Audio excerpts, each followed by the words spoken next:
Hi. In my recent video where I had shared how to generate ideas, innovation, using the concept of PIVO or provocative orientation, I had received a few encouraging feedbacks, and a few of us also gave me a very interesting input.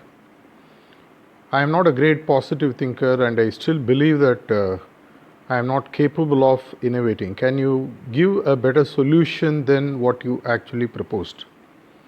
I was only thinking about the famous quotation of Albert Einstein where he said, make things simple but not simpler. Okay, considering the request that I have received on innovation, let me share one more very powerful technique which is more aligned to the way in which humans normally tend to think, which is based out of fear and negativity. Thanks to the all-round gloom and fear and negativity that is eternally present around us, even if we remain positive, many times we fall a prey to the negative forces around us. Hence, if you are smart, you need to learn how to leverage this negativity. For example, if you are part of a team, the team members might want you to think negatively, though you want to think positively. So in that case, how do we actually convert this to our advantage? I will share a very simple technique which uses the power of negative thinking and converts that into a positive way of innovation once and for all. I would call it as reverse brainstorming. Brainstorming per se is giving a topic and asking people to generate ideas randomly. So what is the catch, or what is the plus when it comes to reverse brainstorming?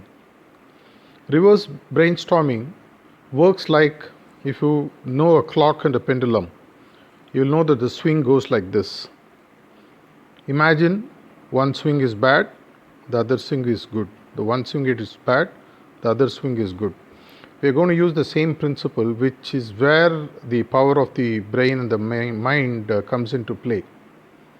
Let me give an example. Reverse brainstorming is nothing but given a situation, allowing you and the team members who are part of the innovation exercise to think negatively about a given topic. For example, say you are in sales. For example, you are say selling in a retail store, selling clothes or merchandise or whatever. If I ask you a direct brainstorming question or ask you to use a provocation orientation technique to improve sales, you sort of get blanked out. Hence, I would use this technique called as reverse brainstorming to ask you a different question. And you will be surprised to find the kind of results and the inputs and the ideas that get generated in a much shorter time than provocative orientation or even straight brainstorming is something that you have to see to believe. I just ask a simple question in such facilitation sessions. How do we decrease sales? This is a real pot boiler. I mean, people just jump in and start giving hundreds of ideas. Somebody will say that let's close the shop. Let's open only by 11 o'clock and close the shop by 12. Let's make our customers unhappy. Let us give poor service. In less than 15 to 20 minutes or even 5 to 10 minutes, I have about 30 to 40 ideas from the team on how to actually spoil and decrease sales. I capture all of them silently or ask one of the team members to capture it. And once that is done, I put it on the left side of the board or the flip chart or ask them to write in their notebook and ask them to open a column on the right side and ask them to think now. What is the opposite of what you have written?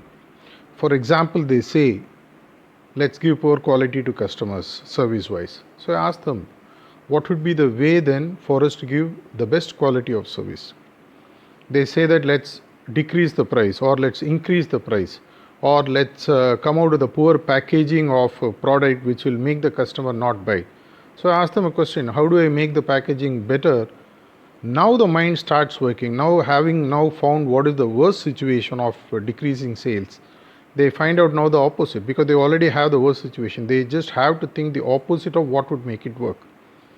You take any situation for the example, how do I increase production? If I am on a factory floor, I am a shop floor manager or a supervisor, I ask them, how do I reduce production? They'll say that give poor quality materials, give materials, raw materials, supply chain at improper timings. Ensure that the supply chain management is made worse where materials don't come on time. Ensure that the team members are poorly motivated. Like that, in less than 5 minutes, they give me about 15 to 20 ideas. And then I silently capture all of them, all those inputs, write it on a paper or on a chart or on a board, and ask them to think of the opposite. In less than 10-15 minutes, we have a set of wonderful ideas which gives the positive side of human. All I do is what I call as converting waste to wealth. Convert the recycle bin contents into positive output. Convert your negativity into positive thinking. If you really are finding it difficult with your team members to brainstorm in a positive way, start using the reverse brainstorming. For example, in this lockdown period, use it with your family members. Use it with your team members over a Zoom or a Skype or a WebEx call or even on a phone call. Just use it upon yourself, start writing down. When the lockdown opens up, how do I improve sales? When the lockdown opens up, how do I increase production? You will not get the answers. Instead, write a question. After the lockdown is released, how do I reduce production further? How do I increase the loss to the company? How do I make my customers unhappy? How do I make my colleagues to be deeply demotivated? Apparently negative questions, but this exactly is the power of this technique. From the worst of thinking, find out what they have, and from there get the best out of them. This is one of the most interesting challenges you will get. Go ahead, use it. You will find that in less than 1 or 2 days, you will find amazing ideas through which you create a repository for next 6 months to 1 year for your organization to bounce back. As we always say, survive, stabilize, and surge ahead. This is the right time to do it. Go ahead, experiment. We are there to help you. Shall we? Thank you.